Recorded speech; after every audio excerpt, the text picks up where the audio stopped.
ये आकाशवाणी गोरखपुर है। अब आप विकास चंद्र राय से क्षेत्रीय समाचार सुनिए। प्रधानमंत्री नरेंद्र मोदी ने कहा है कि राष्ट्रीय शिक्षा नीति भारत को वैश्विक शिक्षा केंद्र के रूप में स्थापित करेगी और देश में नए अवसर उत्पन्न करेगी।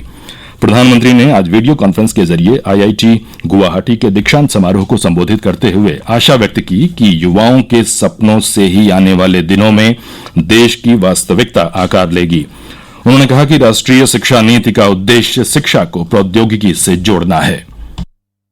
स्टूडेंट्स को अपने मनपसंद सब्जेक्ट पढ़ने की ज्यादा आजादी मिले, इसलिए राष्ट्रीय शिक्षा नीति को मल्टी डिसिप्लिनरी बनाया गया है। सब्जेक्ट की फ्लेक्सिबिलिटी दी गई है, मल्टीपल एंट्री एंड एग्जिट के अवसर दिए गए हैं और सबसे अहम देश की नई एजुकेशन पॉलिसी एजुकेशन को टेक्नोलॉजी से जोड़ेगी, टेक्नोलॉजी को हमारे स्टूडेंट्स की थिंकिंग का इंटीग्रल पार्ट बनाएगी। यानी स्टूडेंट्स टेक्नोलॉजी के बारे में भी पढ़ेंगे और टेक्नोलॉजी के जरिए भी पढ़ेंगे। एजुकेशन में आर्टिफिशियल इंटेलिजेंस का इस्तेमाल हो, ऑनलाइन लर्निंग बढ़े, राष्ट्रीय शिक्षा नीति में इसके रास्ते खोल दिए गए हैं।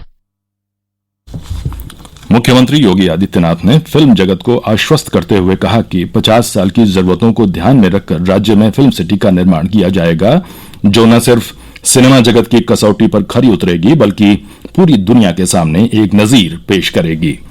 यमुना एक्सप्रेसवे सेक्टर 21 में लगभग 1000 एकड़ में प्रस्तावित फिल्म सिटी को लेकर श्री योगी ने आज सिनेमा जगत की महत्वपूर्ण हस्तियों के साथ बैठक में कहा कि उत्तर प्रदेश में अपूर्णता का कोई स्थान नहीं। मुख्यमंत्री योगी आदित्यनाथ ने उद्योगपतियों, उद्यमियों और निवेशकों से राज्य में निवेश का आह्वान किया है। उन्होंने कहा कि उत्तर प्रदेश इस समय निवेश का सर्वोत्तम गंतव्य है। मुख्यमंत्री ने घोषणा की कि गौतम बुद्ध जिले में नोएडा को उत्तर भारत का सबसे बड़ा व्यापारिक केंद्र बनाया जाएगा। हमारे संवाददाता ने बताया है कि इन्वेस्ट यूपी कार्यक्रम की बैठक में अध्यक्षता करते हुए योगी आदित्यनाथ ने कहा कि उत्तर प्रदेश 10 खरब अर्थव्यवस्था वाला राज्य बनने का सपना साकार करने की राह पर आगे बढ़ रहा है।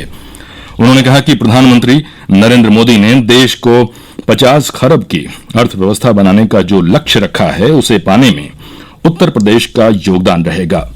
मुख्यमंत्री ने कहा कि उत्तर प्रदेश में उद्योगों की स्थापना के लिए 20,000 एकड़ भूमि तैयार है। राज्य सरकार जल्दी ही व्यापक भूमि नीति लाएगी। इसके अलावा औषध नीति और डेटा नीति भी तैयार की जा रही है। केंद्र सरकार ने रबी की 6 फसलों का न्यूनतम समर्थन मूल्य बढ़ा दिया है।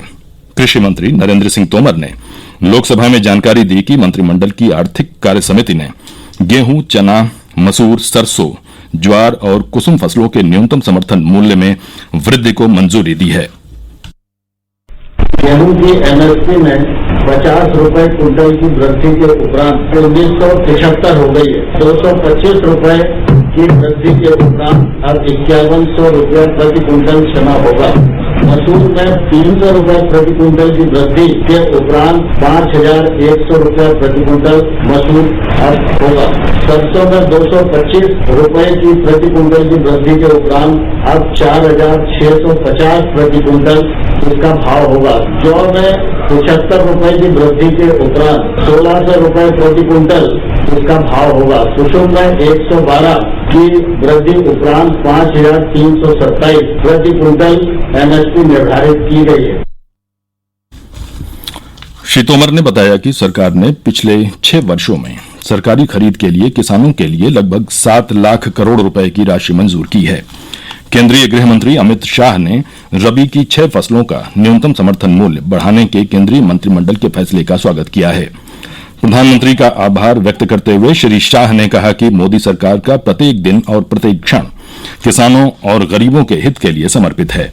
सरकार का यह प्रयास किसानों की आय दोगुनी करने की दिशा में महत्वपूर्ण कदम है। आज विश्व गैंडा दिवस है।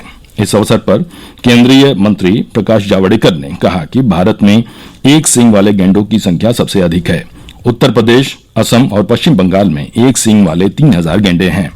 अपने संदेश में श्री जावड़ेकर ने कहा कि पर्यावरण मंत्रालय ने भारत में एक सींग वाले गैंडों के लिए राष्ट्रीय संरक्षण नीति शुरू की है। उन्होंने कहा कि गैंडों के संरक्षण की पहल से चारागाह भूमि का प्रबंधन भी समृद्ध हुआ है।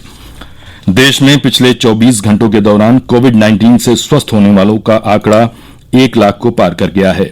ठीक होने की दर 80.86% हो गई है।